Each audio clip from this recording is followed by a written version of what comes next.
Noong 2019 si Zion Williamson ang pinaka-hype prospect sa NBA at inaasahang maging future face ng liga. Dominante siya sa dunk, sa lakas, bilis at explosiveness na bihirang makita. Kinukumpara siya agad kay LeBron kahit hindi pa siya naglalaro sa NBA. Tinuri siyang sure franchise player. Pagdating ng 2026 wala pa rin siya kahit ni isang playoff game. Kapag healthy siya, isa siya sa pinaka-dominanteng scorer sa loob. Mataas ang efficiency at halos walang nakakapigil sa kanya. Ang problema kay Zion ay availability. Paulit-ulit na injuries at limitadong games bawat season. Ang dahilan kung bakit hindi siya makabuo ng momentum. Sa NBA, kailangan ng consistency, presensya sa court para makapasok sa playoffs. Hindi lang ito nangyari kay Zion. Bago siya, si Anthony Davis ay 7 taon sa New Orleans. Isa ring generational talent na elite sa opensa at depensa. Sa loob ng 7 taon, 13 playoff games lang ang naabot niya. Ngayon si Zion ay halos parehong sitwasyon. Dalawang superstar na may mataas sa talento pero parehong kulang sa playoff success. Ipinapakita nito ang kakulangan sa consistency, roster construction at long-term direction ng team. Hindi sapat ang talento lang para manalo. Para kay Zion, kailangan niya ng isang buong healthy season at tuloy-tuloy na paglalaro. Pag nangyari yun, posible niya mabago ang kanyang narrative at maipakita ang tunay niyang halaga sa playoffs. Habang hindi pa ito nangyayari, mananatili siyang isa sa pinakamalaking what if sa NBA. Nakasalukuyan nasa 13 seed sila sa Western Conference na may record na 25-49 win-loss record kaya hindi na sila makakahabol sa top 10 para sa play-in tournament.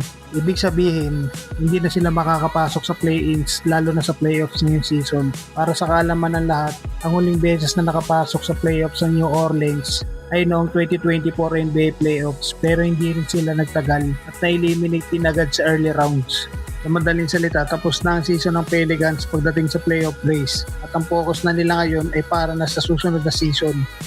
Sa kabila ng halimaw na performance si Luka, tila hindi pa rin sapat para manguna siya sa MVP race. Sa laban ng Lakers kontra Brooklyn, umiskor si Luka ng 41 points at pinangunahan ng panalo ng Lakers. Dahil dito, umangat ang record nila sa 48-26 win-loss record. Pero matapos ang laro, diretsahan yung sinabi ang kanyang nararamdaman tungkol sa MVP race. Ayon sa kanya, habang mas gumaganda ang laro niya, mas bumababa naman ang ranking niya sa MVP. Hindi niya na alam kung ano pa ang kailangan niyang gawin. Sa ngayon, halos 34 points per game ang average ni Luka sa kanyang unang full season sa Lakers. Patunay kung gaano siya kalupit ngayong taon. Hindi lang yan, sa huling mga laro niya, sunod-sunod ang kanyang 40-point performance at tumabot pa siya ng 60 points laban sa Miami Heat. Sa nakaraang 12 games, nag-average siya ng 40 points sabang 11 na panalo at isang talo ang Lakers. Kaya naman siya rin ang back-to-back Western Conference Player of the Week. Pero kahit ganito kalakas ang kanyang performance, matindi ang competition sa MVP race. Kasama sina Wemby at SGA. Sa ngayon, opisyal nang na-receive ni Luka ang kanyang ika-16 na technical foul at hindi siya makakalaro sa laban kontra Washington Wizards sa Monday. Sa ngayon, malinaw ang mensahe ni Luka. Ginagawa niya ang lahat pero tila kulang pa rin para makuha ang MVP.